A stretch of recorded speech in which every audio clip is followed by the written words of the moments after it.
Let's talk about electrician pay in Serbia.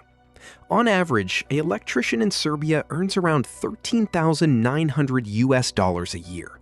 That is the average annual gross salary before tax, but what you actually bring home drops to $9,700 after tax takes its share. If you break that take-home pay down to a monthly average, it leaves you with roughly $808 every month. While that shows the nationwide average electrician income, wages are noticeably higher in big cities because Belgrade pays $11,500 after tax, which gives you more spending power. Even so, working outside Belgrade usually pays below that level, but cheaper local housing costs often balance out the lower income.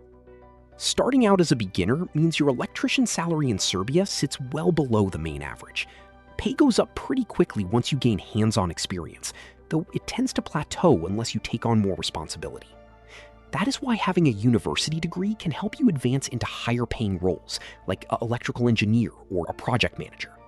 On top of that, learning specialized skills brings in substantially higher electrician wages because complex technical jobs always pay more.